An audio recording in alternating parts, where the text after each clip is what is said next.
Rebonjour, bienvenue sur le plateau d'Acteurs Publics TV. Nous sommes sur la GovTech Lounge à Vivatech et on change de sujet, mais on reste aussi dans le sujet quand même parce que on va parler d'innovation, comme on le fait depuis 2 jours sur Vivatech. Mais on va parler d'innovation dans quelque chose qu'il ne faut pas oublier, même quand on parle de technologie, dans les relations humaines. On va parler de l'innovation. J'ai cru un instant que le caméraman me faisait signe que nous n'avions plus de réseau. Mais nous avons toujours du réseau. Alors, on va parler donc d'innovation dans les relations humaines et je reçois pour cela Fabrice Jacquinet. Bonjour Monsieur Jacquinet. Bonjour. Alors, vous êtes ingénieur d'affaires sur le secteur public chez Oracle. Et vous me disiez avant l'émission, finalement, les systèmes qui permettent de rendre des services aux usagers, il faut qu'ils soient attentionnés. Alors c'est quoi un système d'information attentionné? Je trouve ça suffisamment original pour qu'on en parle. Alors, ce qu'il faut, enfin, ce au quoi on s'attache, c'est la technologie peut-être parfois froide. Et dans le service public, on veut, mais je pense que les agents en ont conscience, redonner un peu le sens de l'humain et attentionner vis-à-vis de l'usager. C'est-à-dire, on a le moyen aujourd'hui avec les technologies de savoir beaucoup plus rapidement, beaucoup mieux appréhender, qualifier des gens selon leur profil et d'avoir vis-à-vis d'eux un service peut-être un peu personnalisé. Parce que vous savez, pour l'usager, je ne dis pas que c'est stressant de s'adresser au service public, mais il peut le faire souvent en période de stress. C'est-à-dire, on peut appeler la police, on peut être convoqué au tribunal, ça peut provoquer des émotions. On peut être dans le souci de ne pas avoir touché une aide ou sa pension, ou être dans des réponses de documents utiles pour d'autres démarches.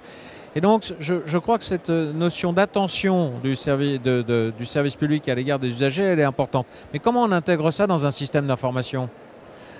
Typiquement, si vous prenez le cas des aides sociales et des aides familiales, aujourd'hui, le gouvernement, les administrations, la Caisse nationale d'allocation familiale, fait tout ce qu'il faut pour aller plus vite, servir mieux.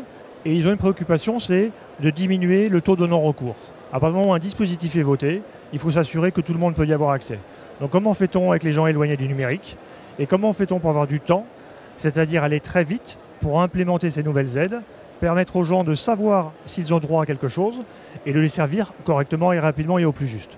Et c'est là-dessus qu'on va proposer des solutions pour les accompagner. On a des exemples à cet égard. Par exemple, Oracle a mis en place, je crois, un temps record pour la CNAM. La CNAF, exactement.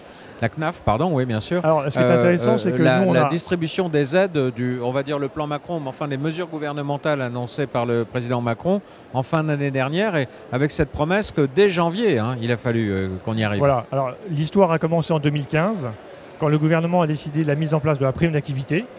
En fait, la CNAF faisait déjà son travail de fournir des aides. Simplement, elle a un temps de mise en œuvre assez long, et en l'occurrence, le gouvernement avait pris un engagement. Il nous le faut avant la fin de l'année. Donc là-dessus, on les a aidés. Et en 5 mois, le dispositif de simulateur en ligne, avec un système expert, a été déployé. Il sert depuis déjà 2-3 ans. Et quand, suite aux Gilets jaunes et aux annonces de M. Macron, il y a eu de nouveaux dispositifs, la CNAF a été capable, en 15 jours, d'adapter ce nouveau dispositif. Et aussi, et là les technologies cloud sont efficaces, d'absorber une charge de 5 millions de personnes. Très vite. Exactement. Et ça, vous venez de le dire, c'est grâce au cloud. Alors c'est le cloud qui est un vecteur finalement d'agilité, de technologie, de puissance, de sécurité, et sur lequel nous, en tant qu'éditeurs, on doit apporter ce savoir-faire pour que la CNAF se concentre peut-être sur ce qui lui est le plus proche et le plus pertinent. Alors quand Oracle intervient comme ça, pour une grande administration, dans cet esprit d'attention vis-à-vis de l'usager, c'est quoi les axes de votre réflexion, de votre mise en œuvre? Alors je dirais, nous, quand on discute avec les acteurs publics, on cherche à travailler sur 3 axes. Est-ce qu'on apporte une innovation pour l'expérience de l'usager, ou est-ce qu'on aide l'agent à faire son travail? Mais je note quand même que vous mettez en premier point l'usager. Alors, je ne veux pas rendre les agents jaloux, mais enfin quand même. Mais je pense que les agents aussi, vous direz, mettez en avant l'usager, non? Voilà, mais ça nous intéresse aussi de voir avec l'acteur public comment d'un point de vue budgétaire, stratégique, où il va mettre sa priorité. Parce que parfois, travailler sur l'adaptation rapide de son système d'information. Et c'est aussi un vecteur important pour lui pour être prêt à faire quelque chose. Pour avoir un back-office qui puisse suivre les dossiers et Exactement. tout. Donc, souvent, rendre service à l'usager, ça passe d'abord par rendre l'agent plus performant, lui donner le meilleur support possible. Voilà. Et c'est vrai qu'à ce moment-là, nous, on apporte un regard transverse, parce qu'on est dans plein d'industries, dans plein de pays, sur la façon dont on va conseiller le client sur la bonne approche, la bonne orientation pour lui donner ses marges de manœuvre. Alors sur les 3 axes, il y a le premier, c'est regarder, se mettre à la place de l'usager, hein, toujours dans une démarche attentionnée. Hein. Après, il y a travailler sur l'environnement de travail de l'agent pour lui donner le plus de confort possible dans sa mission. Et le 3e axe, c'est quoi? L'adaptation rapide. C'est typiquement ce qui s'est passé pour certains des systèmes d'information. Ils se sont construits dans des technologies, dans des langages de développement parfois anciens ou qui ne permettent pas ces modifications rapides. Et c'est là qu'on va leur proposer de nouveaux langages, de nouvelles technologies, les bots, les systèmes experts, l'intelligence artificielle, pour créer ces nouveaux services à valeur ajoutée. Et là-dessus, ça vient se greffer, ça vient accoster facilement sur les systèmes d'information existants. Des systèmes parfaitement évolutifs alors, hein, justement parce qu'on revient à derrière ce le support cloud, de cloud. Ce qui se cache, c'est la notion de aller vite, changer souvent, régulièrement, mais sous contrôle. Être agile, ne pas avoir besoin de refaire des investissements, monter en charge, ne pas utiliser des ressources, ne pas payer pour des ressources qu'on n'utilise pas. Exactement, et donc avoir de plus en plus une approche de coût à l'usage. Et ça, effectivement, dans une approche de discussion avec les contraintes budgétaires de l'État, c'est important parce qu'elles savent s'engager de manière visible, prédictive, sur ce que va leur coûter le SI. Vous évoquiez la CNAF, mais vous avez d'autres clients dans ce domaine-là? Si on fait un parallèle, typiquement la Suède, on les a accompagnés sur tout ce qui est entente préalable. Comment est-ce que je donne le moyen, en tant qu'assuré social, de vérifier très vite? Là, on est à la CNAM, hein, si on veut bien, quoi. On est à l'équivalent de la CNAM. La CNAM. Donc on n'envoie plus un document, on n'attend pas 15 jours qu'ils reviennent. Alors la CNAM, en France, fait pas mal de programmes, et c'est pour vous citer un exemple. On va jusqu'à accompagner certains patients. En Angleterre, on fait, on va dire, un accompagnement ou du coaching thérapeutique. C'est la NHS, qui a constaté que finalement, accompagner les femmes enceintes qui étaient loin, parfois dans des déserts hospitaliers, c'était important, et que les systèmes qu'on proposait embarquaient l'expertise des médecins pour conseiller la femme enceinte, mais aussi sa famille, sur une politique de nutrition, une politique de tabagisme, etc. Et donc, là-dessus, les technologies permettent de ce genre de choses. C'est très intéressant parce qu'on voit qu'il y a un vrai mariage de raisons entre la technologie qui va permettre de personnaliser l'approche de la problématique de l'usager et l'assistance humaine qui vient au bout de cette technologie pour prendre en charge, mais dans une relation attentionnée toujours, le besoin de l'usager. C'est ça le secret de la réussite d'un service public attentionné?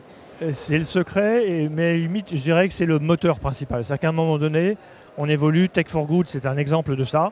On a d'autres exemples sur la façon dont on va privilégier la biodiversité, dont on va accompagner des organismes sociaux. Par exemple, on fait de l'aide juridique à l'enfance en Grande-Bretagne.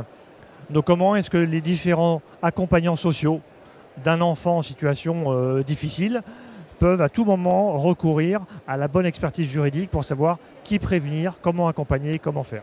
Quel est le bon cadre, la bonne décision, qu'est-ce que je peux faire, quelles mesures? Parce qu'effectivement, détecter un enfant en souffrance le plus tôt possible et savoir comment s'adapter, la diffusion de ce savoir-faire, c'est quelque chose que les technologies aujourd'hui permettent. Bon, écoutez, on a mieux compris ce que veut dire un service public attentionné développé par la technologie d'Oracle. Je retiens l'expérience usagée, aider l'agent à mieux faire son métier, et puis surtout avoir des systèmes qui peuvent évoluer avec les besoins du service public.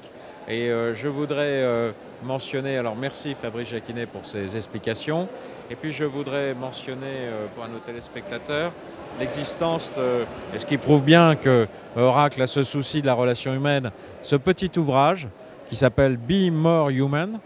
Donc là, ça se passe d'explications, tout le monde peut comprendre ce niveau d'anglais. Mais alors la particularité, c'est que c'est un ouvrage qui est très inspiré par les nouvelles technologies, puisque en fait à l'intérieur il y a un petit livret vidéo et qui présente 4 histoires de la façon dont on a aidé des gens à changer des éléments importants de leur vie. Donc comment la blockchain va aider à sécuriser la traçabilité alimentaire, comment la protection et le traçage des abeilles me permet de préserver la biodiversité. Et on passe en revue dans ce booklet différentes innovations dans différentes industries. Qui l'accompagne. Voilà. Eh bien, écoutez, merci pour cet ouvrage, merci pour vos explications. Et à vous tous, merci beaucoup pour votre attention. À bientôt sur Acteurs Publics TV.